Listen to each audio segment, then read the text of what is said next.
नमस्कार बच्चों, कैसे हो आप सब। आप सबकी पढ़ाई कैसी चल रही है। एक बार कमेंट बॉक्स में जरूर लिखना कि पढ़ाई में मन लग रहा है या नहीं, और आपको वर्कशीट के माध्यम से पढ़ाई समझ में आ रही है या नहीं।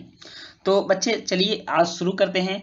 आज की वर्कशीट क्लास 9 के एसएसटी की वर्कशीट नंबर 22, और इसमें हम लोग लोकतंत्र का बृहत्तर अर्थ समझने वाले हैं। मतलब व्यापक रूप में समझेंगे कि लोकतंत्र क्या है और इसकी वास्तविकता क्या है, कैसे लोकतांत्रिक शासन प्रक्रिया लागू होती है और कैसे लोग इसमें भाग लेते हैं। आखिर इतने बड़े जनसंख्या में, जो जनसंख्या इतनी ज़्यादा है, सारे लोग कैसे लोकतंत्र में भाग ले सकते हैं, इन बातों को हम आज समझने वाले हैं। हमने इस अध्याय में लोकतंत्र को उसकी विशेषताओं या गुणों की पहचान करते हुए समझने का प्रयास किया कि लोकतंत्र की विशेषताएं क्या हैं, लोकतंत्र के गुण क्या हैं, लोकतांत्रिक शासन के लाभ क्या हैं और लोकतांत्रिक शासन की हानियां क्या हैं। और यह निष्कर्ष निकाला कि जनता चुने हुए प्रतिनिधि वाला शासन लोकतंत्र कहलाता है। मतलब जनता के द्वारा चुने हुए प्रतिनिधि वाला शासन लोकतंत्र कहलाता है। तो लोकतांत्रिक प्रक्रिया में अमूमन यही होता है कि जनता वोट के माध्यम से, अपने मत के माध्यम से मतदान करके अपने प्रतिनिधि को चुनती है, जो प्रतिनिधि जनता के तरफ से जाकर शासन की प्रक्रियाओं में भाग लेते हैं और जनता के हित के लायक निर्णय लेते हैं। हम जिन देशों में लोकतंत्र होने की बात करते हैं वहां सभी लोग शासन नहीं चलाते, बल्कि लोगों की तरफ से बहुमत को फैसले लेने का अधिकार होता है। बहुमत का शासन भी चुने हुए प्रतिनिधियों के माध्यम से होता है। अब बहुमत क्या होता है, मान लीजिए किसी देश की विधायिका में 200 सीटें हैं और 200 सीटें में किसी पार्टी को 120 सीट मिल गया, तो यह क्या हो गया, यह बहुमत हो गया। अब जिस पार्टी को 120 सीट मिला या उसके 120 प्रतिनिधि जीत कर आए, वह शासन की प्रक्रिया में भाग लेंगे और वह अपनी सरकार बनाएंगे। बाद बाकी जिन पार्टियों को कम सीटें मिली वह विपक्ष में रहेंगे और सरकार के कार्यों का मूल्यांकन भी कर सकते हैं, उसका विरोध भी कर सकते हैं, गलत नीतियों का विरोध करेंगे और सरकार को हर जगह पर वैसी नीतियों को बनाने से रोकेंगे जो जनता के हित में ना हो, और सरकार के क्रियाओं की आलोचना करेंगे और उनका विपक्ष भी करेंगे, तो विरोध भी करेंगे। तो इस तरह से सरकार पर विपक्ष एक तरह से नियंत्रण स्थापित किए रहता है। तो दोनों पक्ष का होना सरकार में जरूरी है, पक्ष और विपक्ष दोनों का होना जरूरी है, जिससे कि सही निर्णय लिए जा सके और कोई भी सरकार स्वेच्छाचारी ना हो सके। तो जो बहुमत दल होता है वह सरकार बनाता है और वह शासन करता है। अब प्रतिनिधियों के द्वारा ही शासन क्यों, जनता स्वयं डायरेक्ट क्यों नहीं शासन प्रक्रिया में भाग लेती है। यह भी बात है कि जब लोकतांत्रिक प्रक्रिया जनता की प्रक्रिया है, जनता के शासन की व्यवस्था है, तो जनता डायरेक्ट रूप से शासन में भाग क्यों नहीं लेती है, सारे निर्णयों में जनता भाग क्यों नहीं लेती है, जनता के प्रतिनिधि क्यों भाग लेते हैं।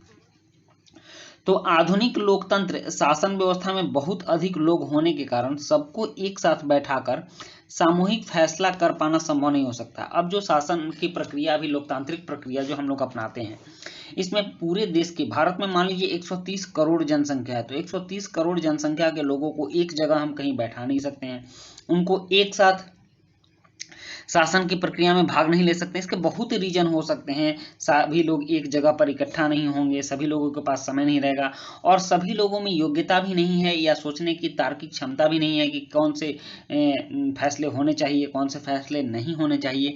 तो इस सब बातों को लेकर के यह निर्णय लिया गया कि लोकतांत्रिक प्रक्रिया में जनता के प्रतिनिधि ही शासन कार्यों में भाग लेंगे। अगर ऐसा प्रयास भी किया जाता है तो हर एक नागरिक के पास हर फैसले में भाग लेने का समय, इच्छा या योग्यता का कौशल नहीं होता। तो इसलिए जनता को डायरेक्ट रूप से उन फैसलों में भाग नहीं लेने दिया जाता है, उनके प्रतिनिधि ही उन फैसलों में भाग लेते हैं। अब है विभिन्न स्तरों पर लोकतंत्र। जरा सोचो, लोकतंत्र सिर्फ सरकारी स्तर पर या सरकार के स्तर पर ही नहीं होता। हमारे घर में लोकतंत्र होता है, हमारे विद्यालय में लोकतंत्र होता है, हमारे मोहल्ले में, समाज में, यहाँ तक कि हमारे पंचायत में लोकतंत्र होता है। हर जगह लोकतांत्रिक प्रक्रिया अपनाई जाती है। लोकतांत्रिक प्रक्रिया का मतलब क्या होता है कि हितधारकों का, जिनको उस काम से फायदा होना है, उनका भी सलाह लेना, उनका विचार जानना और उनके विचार को सहमति प्रदान करना, यह भी लोकतांत्रिक प्रक्रिया मानी जाती है। जैसे कक्षा में शिक्षक द्वारा बच्चों को सवाल पूछने या अपनी बात बोलने की इजाजत देना, यह एक लोकतांत्रिक प्रक्रिया है। परिवार में प्रमुख फैसले घर का मुखिया अकेले लेता है, या सभी सदस्य मिलकर लेते हैं। तो जब भी कोई बहुत बड़ा फैसला लेना होता है तो घर के सभी सदस्य मिलकर फैसले लेते हैं और जो उचित होता है, सबके हित में होता है, वही फैसला लिया जाता है। तो यह भी एक लोकतांत्रिक प्रक्रिया हुई। तो हमारे परिवार के स्तर पर भी लोकतंत्र है, यहाँ विद्यालय के स्तर पर भी लोकतंत्र हुआ। और तीसरा है एक नेता के द्वारा ही किसी एक पार्टी के सारे फैसले लेना। यह लोकतांत्रिक प्रक्रिया नहीं है। किसी पार्टी में भी, जैसे मान लीजिए आप पार्टी है, भाजपा पार्टी है, कांग्रेस पार्टी है, तो उस पार्टी के अंदर भी अगर कोई फैसला लिया जाता है तो उसमें भी पार्टी के सदस्यों की सहमति आवश्यक है और सबकी सहमति बनाकर ही जो बहुमत में आता है उस तरह का फैसला लिया जाता है। तो ये सब हर जगह लोकतांत्रिक प्रक्रिया अपनाई जाती है। वास्तव में लोकतांत्रिक फैसले का मतलब यह है कि उस फैसले से प्रभावित होने वाले सभी लोगों के साथ विचार विमर्श के बाद और उनकी स्वीकृति से फैसले लेना, यानी जो कमजोर व्यक्ति है उसका भी किसी फैसले में उतना ही महत्व होना जितना किसी शक्तिशाली व्यक्ति का। यह बात सरकार या परिवार या किसी अन्य संगठन पर भी इसी प्रकार लागू होती है कि कोई भी फैसला लिया जाए तो उसमें सभी व्यक्ति के विचार बराबर हों और जो उचित हो, उचित विचार चाहे किसी कमजोर व्यक्ति के माध्यम से ही क्यों ना आए, उसी विचार को लागू किया जाए। यह लोकतांत्रिक प्रक्रिया है। अब लोकतंत्र और नागरिक।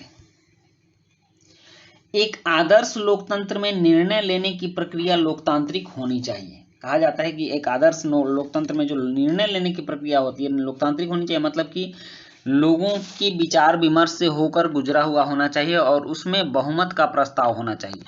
नागरिक के तौर पर हम जो भी काम करते हैं वह भी हमारे देश के लोकतंत्र को अच्छा या खराब बनाने में मदद करता है। कहा जाता है ना कि संविधान ने अगर हमें कुछ मौलिक अधिकार दिए हैं, हमें नागरिकों को नागरिक अधिकार दिए हैं, तो कुछ नागरिकों के लिए मौलिक कर्तव्य भी दिए हैं कि हमें जब वो संविधान से अधिकार मिलता है तो संविधान और देश के लिए हमारा कुछ मूल कर्तव्य भी है जो कि हमको पूरा करना चाहिए। तो यही कहा जा रहा है कि नागरिक के तौर पर हम जो भी काम करते हैं वह भी हमारे देश के लोकतंत्र को अच्छा या खराब बनाने में मदद करता है। यही लोकतंत्र की ताकत है और यही कमजोरी भी।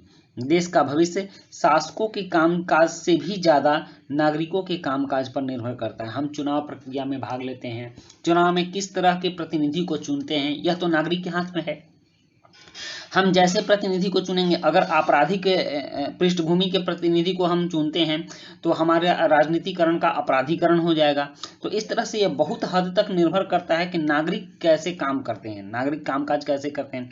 अगर हम भ्रष्टाचार को बढ़ावा देंगे तो नीचे से ऊपर तक पूरा शासन, पूरा तंत्र ही भ्रष्टाचारी हो जाएगा। इसलिए नागरिकों का कामकाज भी लोकतंत्र के भविष्य पर बहुत ज्यादा निर्भर करता है। इस तरह की कुछ बातें ही लोकतंत्र को राजशाही, तानाशाही या एक दल की शासन व्यवस्था से अलग और बेहतर करती है तथा नागरिकों को अधिक सक्रिय और भागीदार बनाती है। अब है कुछ प्रश्न कि लोकतंत्र में चुने हुए प्रतिनिधि कौन होते हैं? लोकतंत्र में चुने हुए प्रतिनिधियों के द्वारा ही शासन क्यों होता है? लोकतांत्रिक तरीके से फैसले लेने की प्रक्रिया को स्पष्ट कीजिए। आपके अनुसार लोकतंत्र को बेहतर बनाने में नागरिकों का क्या योगदान हो सकता है? तो चलिए अब इन प्रश्नों का उत्तर लिखते हैं। प्रश्न 1 है कि लोकतंत्र में चुने हुए प्रतिनिधि कौन होते हैं? तो इसका उत्तर है लोकतंत्र में जनता द्वारा चुने हुए लोग प्रतिनिधि होते हैं जो जनता के तरफ से शासन प्रक्रिया में भाग लेते हैं। उदाहरण के लिए एमएलए, एमपी। एमएलए मतलब मेंबर ऑफ लेजिस्लेटिव असेंबली, विधानसभा के सदस्य, और एमपी मतलब मेंबर ऑफ पार्लियामेंट, लोकसभा के सदस्य। उसके बाद है प्रश्न 2 होगा यहाँ पर, प्रश्न संख्या 2, लोकतंत्र में चुने हुए प्रतिनिधियों द्वारा ही शासन क्यों होता है? तो इसका उत्तर है कि लोकतंत्र में इतनी बड़ी संख्या में लोग शामिल होकर किसी निर्णय में भाग नहीं ले सकते। अगर वह भाग लिए भी तो सभी नागरिक के पास समय और सभी निर्णय में भाग लेने की इच्छा या कौशल नहीं होती। इसलिए लोकतंत्र में प्रतिनिधियों द्वारा ही शासन होता है। उसके बाद प्रश्न 3 है लोकतांत्रिक तरीके से फैसले लेने की प्रक्रिया को स्पष्ट कीजिए। तो इसका उत्तर है लोकतांत्रिक तरीके से फैसले लेने की प्रक्रिया में उन सभी के साथ परामर्श और सहमति शामिल होती है जो उस निर्णय से प्रभावित होते हैं, जैसे अमीर या गरीब, पुरुष या महिला, शक्तिशाली या कमजोर, सभी से सलाह ली जानी चाहिए। यह प्रक्रिया सरकार, घर या विद्यालय के लिए लागू होती है। उसके बाद प्रश्न 4 है कि आपके अनुसार लोकतंत्र को बेहतर बनाने में नागरिकों का क्या योगदान हो सकता है। तो इसका उत्तर है कि लोकतंत्र को बेहतर बनाने के लिए जनता की भागीदारी को सशक्तिकरण का एक रूप माना जाता है। यह लोकतांत्रिक शासन व्यवस्था का महत्वपूर्ण हिस्सा है। अगर हम सक्रिय रूप से भाग लेते हैं, सवाल उठाते हैं या सुझाव देते हैं तो सरकार या प्रतिनिधियों के लिए जनता के हित में निर्णय लेना आसान हो जाएगा। तो बच्चों, ये थी आपकी आज की वर्कशीट और आज की वर्कशीट कंप्लीट होती है। वीडियो अच्छी लगी हो तो लाइक, सब्सक्राइब, कमेंट जरूर कीजिएगा। मिलते हैं नेक्स्ट वीडियो में। Thank you.